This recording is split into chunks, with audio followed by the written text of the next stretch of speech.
Hello YouTube. Today I'm going to be recording this video for you. This is going to be an installation of the Enphase consumption metering. I have a Enphase Combiner 3 box for my solar array. The solar array and everything has been set up and taken care of. But today I'm going to be connecting the optional consumption metering current transformers, CTs. So we'll show you how to do that between my main panel and my combiner box. Okay, so my solar array is all installed. It's ready to go. Here's what's inside. I have two circuits, circuit 1, circuit 2. The combiner box, this is a combiner, Enphase IQ Combiner Box 3. The combiner box comes pre-installed with the Envoy. That's this printed circuit board back here. And it is already connected with a circuit breaker that allows you to connect production and consumption metering. One of the things that it comes with right here is, this is for the production metering, which I don't have hooked up yet. I will hook it up soon, but you can do production metering and consumption metering. But to do consumption metering, you have to have these current transformers. They look like this. They go around your main input line. So here's my circuit breaker panel.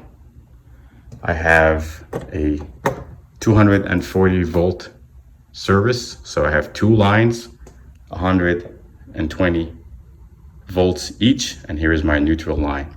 So what these current transformers allow you to do is they hook up around those main lines and they have an arrow. So what it does is it connects around those incoming lines, main lines, and it measures the magnetic field around those lines. So the higher the magnetic field, the higher the current. So it's able to measure the consumption of my breaker panel, inclusive of my solar. So what the Envoy does is it can do consumption metering and it can do production metering. It can show you all that data via its web interface, provided that you connect these current transformers, CTs, around each one of these. So I've got everything pretty much almost ready. I'm running a separate conduit from my main panel right there, and I'm gonna run these. These are 18 gauge lines. I'm gonna run these through this conduit back into my combiner box. I'm going to drill a hole right here into my consumption metering inputs. Okay, so you may be wondering, what's this piece of cardboard here? Well, it's just something to protect the main lines coming in. So this is live wire. There is power going through. I did not disconnect my main circuit breaker. You should, if you can. I just happen to need my power on. So I just got this piece of cardboard to cover the metal conductors so I don't touch it by accident. All my work is down here. Try not to touch the ground wire because sometimes there is current going through the ground wire. So I've got the conduit installed. I'm gonna run these wires through it all the way through here. I'm gonna connect the other side to here, and then I'm up and running. So the thing about this 18 gauge wire is it has no rigidity whatsoever.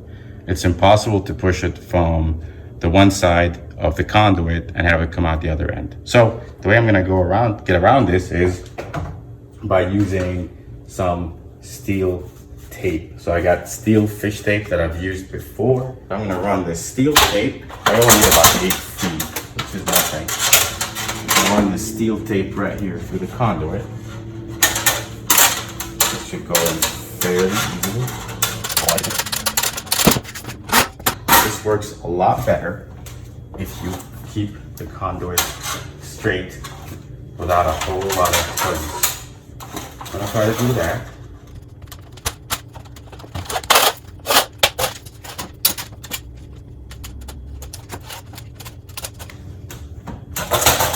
There we go. So I got the steel tape right here. Trying to keep it away from that ground.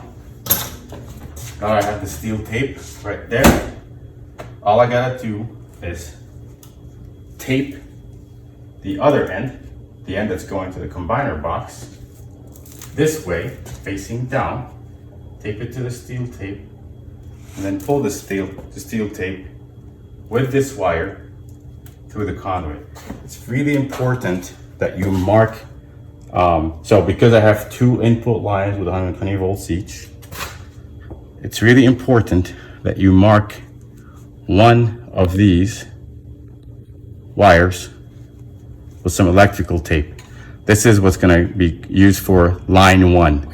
I'll explain this in a minute, but there's two conductors for power from your solar AC line. So we want to be consistent. One of these is going to be the L1. There's an L1 and an L2, but this is to measure the consumption of the L1, and I'll explain what that means here in a minute. So I'm going to go ahead and run the wires through the conduit using the steel tape. So here's my wiring. Tape them all together. Now make sure you tape it the right way. I want the wire to go in like this. So I'm going to tape it in that exact direction, right here. I use electrical tape it all together, which should work just fine. I've used electrical tape to actually do the same exact thing, running wire through conduit with a lot thicker gauge. So as long as you tape it really well, you should be good to go. Make sure there's no kinks in the line, no nothing. It's all clear. Tape it like this, facing in.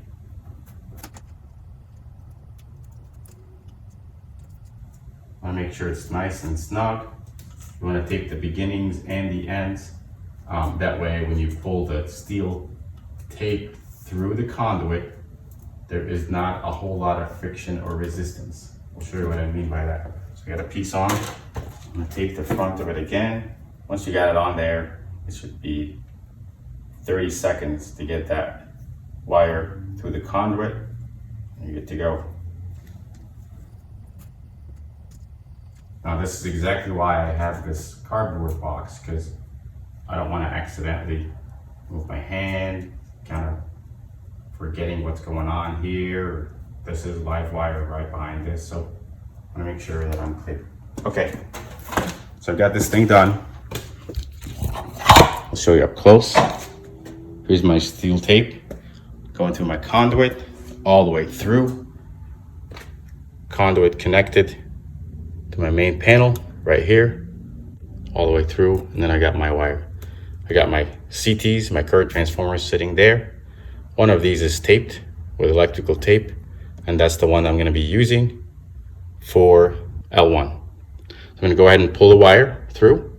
Once it's through, I'll connect this piece, this side of the conduit, into my combiner box after I drill a hole here so I can connect it to the Envoy. Okay. So after a couple tries, I got it. Here is my consumption current transformer wire through the conduit. Took me a couple of tries. The first time I didn't have the wire secured on the steel wire very well, steel tape. But second time worked, got all the way through. I have more conduit that I need. I know that. That's okay. You want to make sure you have enough. It's better to have more than to not have enough. So I got my wire through. I'm gonna go ahead and cut the electric tape that's securing the wire to the steel tape. The next step will be to drill a hole at the bottom of the combiner box so I can secure the other side of the conduit and then run my wire through my CT wire. One thing I need to mention is earlier I actually forgot to tape the other side of the CT that's going to go to the L1 line. It's really important to tape both sides. That way you know which one of this two wire sets is to be used for the L1 versus the L2. I'll talk about that here in a minute once I get it secured to the combiner box. So I got the conduit and the wire all cleaned up. Here is my CT wire. Here's the one that's marked, which matches the one that's marked over here. My plan all along was to have plenty of conduit run the conduit from the main panel through the drywall. So I got a piece of drywall. I'm gonna put this back on. There'll be a little hole over here. Then I'm gonna turn the conduit all the way, do a 90 degree here, 90 degree there, into the combiner box. So I've got plenty of conduit and wire for this, so I should be able to run this very easily. Now I'm obviously gonna have extra conduit. So the way I'm gonna handle that is simply cut the conduit, keep the wire. We're gonna want every foot of wire because the wire will go through the conduit, through the hole in the combiner box, over here.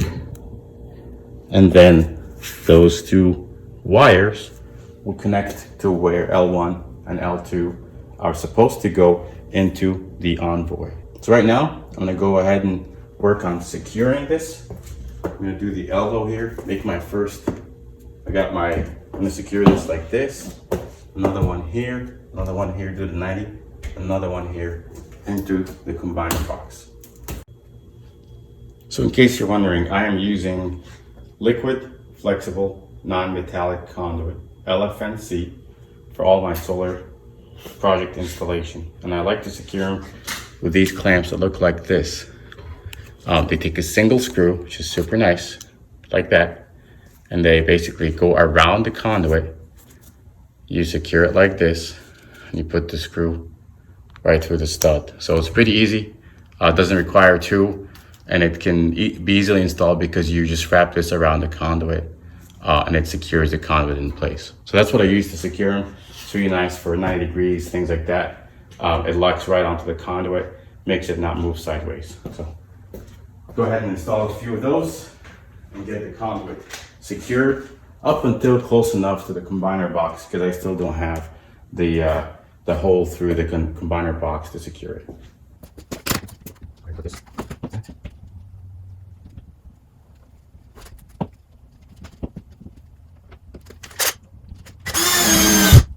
There you go. As you can see, pretty tight. Can't move it sideways.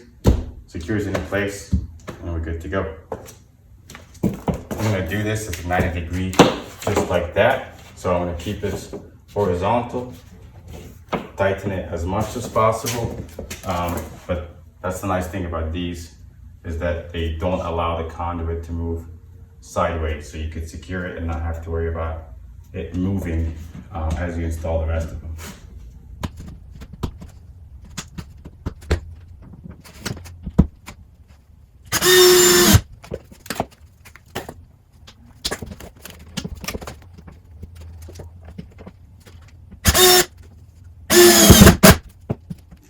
There we go.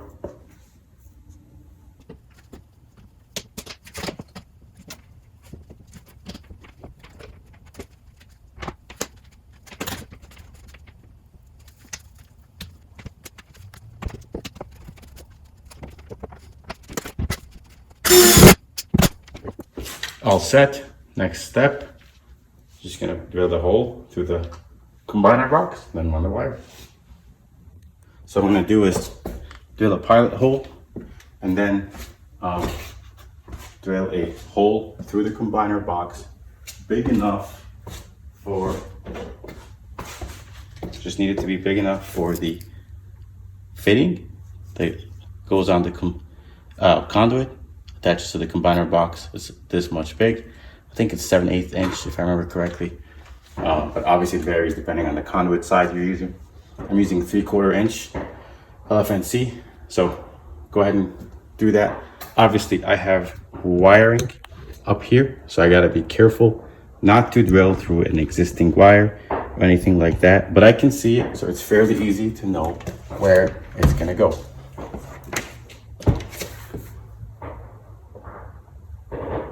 There's no pre-drilled holes or anything, but you wanna be in the center of the width of the combiner box, so when you drill the hole, it's kind of centered, not pushing all the way out or something like that. All right, so I'm right in the middle. This should be a pretty good spot. Okay, so that's my pilot hole. I'm gonna go grab a different drill bit. So in order to drill this hole, I use a different drill bit that looks like this.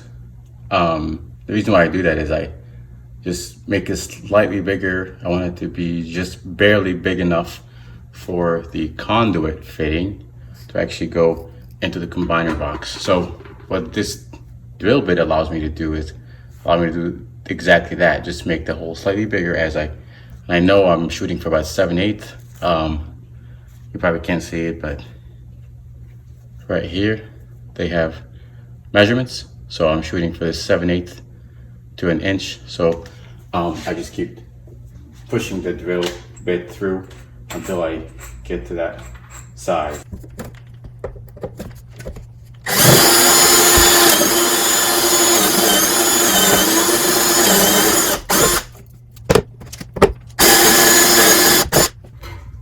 And I'll go ahead and just do a fit check.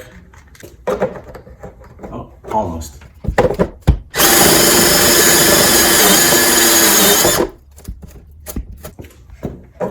Right there. There we go. Got it. So now I got the hole drilled through. Go ahead and put my conduit fitting, secure it in place. And then we are going to move on to cutting the conduit and securing it. Use a pair of pliers like this to tighten it. There's the hole. Conduit fitting fits really nice.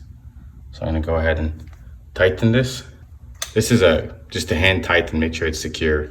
Don't over tighten. If you do, you could end up damaging the thread of the conduit fitting. And you don't want to have that happen, because if you damage the thread, you'll have to throw away this conduit fitting and get something else. So just hand tighten, something like this, make it nice and secure, and then we'll go ahead and secure the conduit. Okay, so now that the conduit fitting is secure in place, it's time to adjust the length of the conduit so we can secure it. So I need about this much length right here. That should be plenty. The nice thing about this LFNC conduit is you can cut it with a utility knife like this. That is completely possible, and it makes it really nice and easy to adjust. So I'm gonna go ahead and make a mark for where I wanna cut this conduit. Right around here. Okay. Now that I have my mark, the way I usually like to cut it is I'll cut it from the top. That way, whatever wire is inside, it stays at the bottom and does not get impacted. So here's my mark, right around here.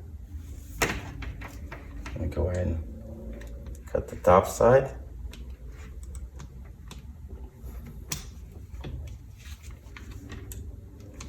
And then just cut on just rotate, keeping close eye on the wire so you don't damage any of the wire that's inside. So you can see the wiring.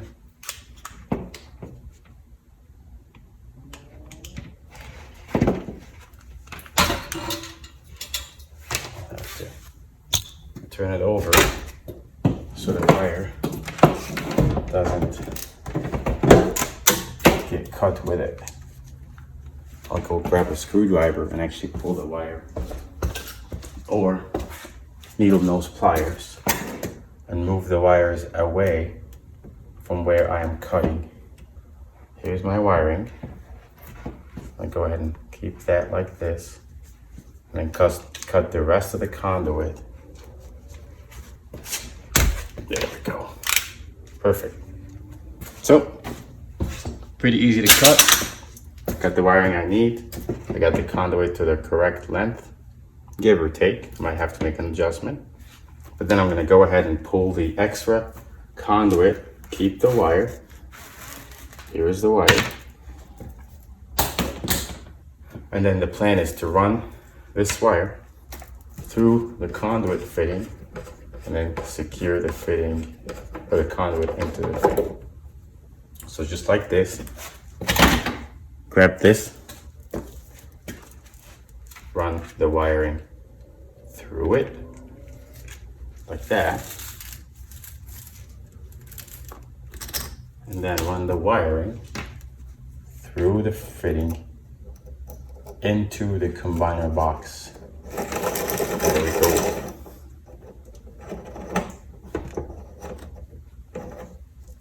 Okay, so now I think I have a little bit extra conduit. So what I may have to do is loosen this just a little bit. I'm talking, it's not even an inch. So I'm gonna loosen this just a little bit, which allows me to remove the excess conduit down while I get it adjusted. There we go. So go ahead and pull the wire, pull the conduit in place like that.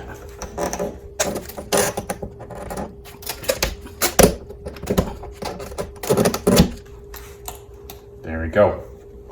So this is where you're gonna have to kind of push and tug on it until you can get the conduit into the fitting to secure it, just like that. So I got the conduit into the fitting right here.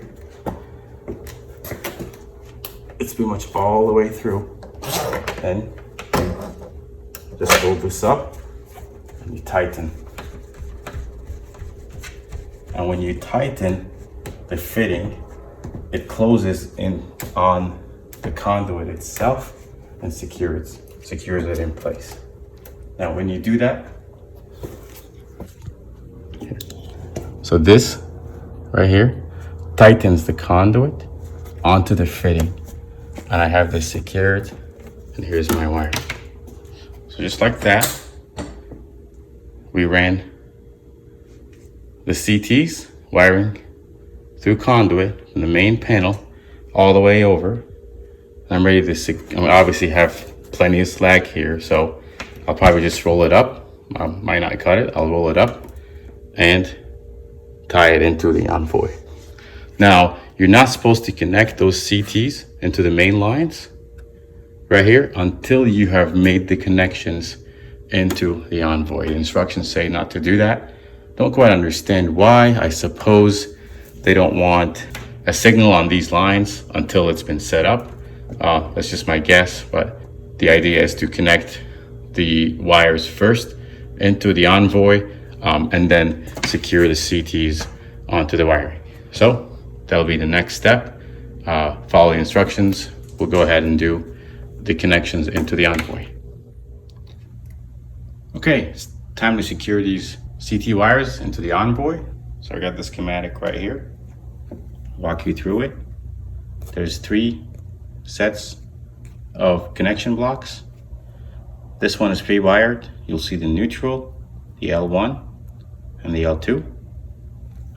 So in here, there is the neutral right there, the L1 and the L2 right here.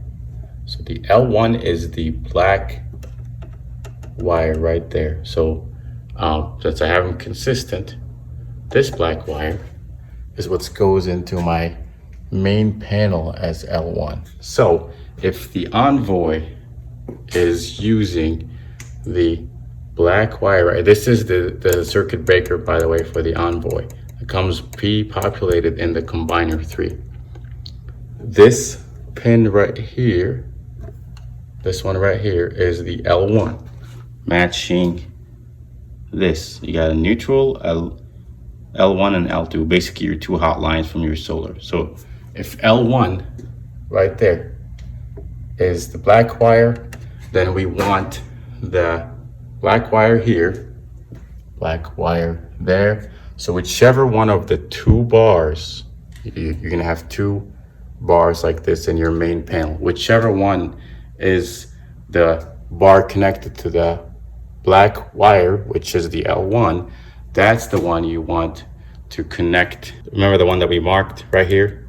That's the L1 CT. So we're gonna wanna connect this to whichever one is connected to the black wire. So in my case, the right line right here is the L1.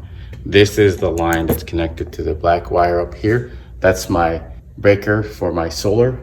installation, which is tied to this black wire, which is my L1 in here. So I'll show you what I marked. Here's the wire. I marked it with this electrical tape. That's the one we're gonna connect. So the way this works is in here, you've got these pre-populated, you've got a production current transformer, also pre-populated. I don't have it populated here yet, I will here soon. There is the production wiring right here, goes through there to this. But if you were to count the connections, these two are pre-populated like this. This C1 right there is what you want to connect to your L1. So if you look at the instructions from Enphase, they basically tell you exactly that. Make sure that you line them up. So we're going to connect the white wire and the blue wire just like this for the L1, and the white and the blue for the L2. So looking at it here, here's my pre-populated production panels. Here's 1, 2, 3. I'm gonna skip the third, and it's the fourth and the fifth connections. The white wires go on the top, and the blue wires will go on the bottom, just like this circuit goes. So I'm gonna go ahead and do that. And that's what I was talking about earlier when I said the L1 wire or the L2 wire. And basically what this is doing is it's enabling the Envoy to calculate and measure your consumption and your production separately, so you can get a more accurate reading on a daily and a monthly basis for how much power your solar array is producing versus how much you're actually consuming at any given point in time, and then allows you to independently measure what your actual net metering is between your production and your consumption. Okay, so I went ahead and made the connections like I explained earlier. Here they are. I've got the two consumption CTs wires connected to where they need to go. Here's the diagram again. C1 is the L1 line. In my case, it's the black line right here. And C2 is the red line. So I power things on. I'm back here. I have not connected those CTs yet. Now, like I said, my L1 line is right here. That is the black line. So that's the line that I want to connect to this CT that I have marked. Now notice there's an arrow. The arrow indicates the direction of the current. Because these are consumption CTs, you want to connect this to show current coming in. So this is current coming in to the main, from the main line into my panel. So I'm going to connect it this way, the arrow going up that way. So it's really easy to do this. You just disconnect right here. Probably use a sharper tool to disconnect them, and then you clamp them right on. Screwdriver, pretty simple. Grab the one. There's a little clamp right there.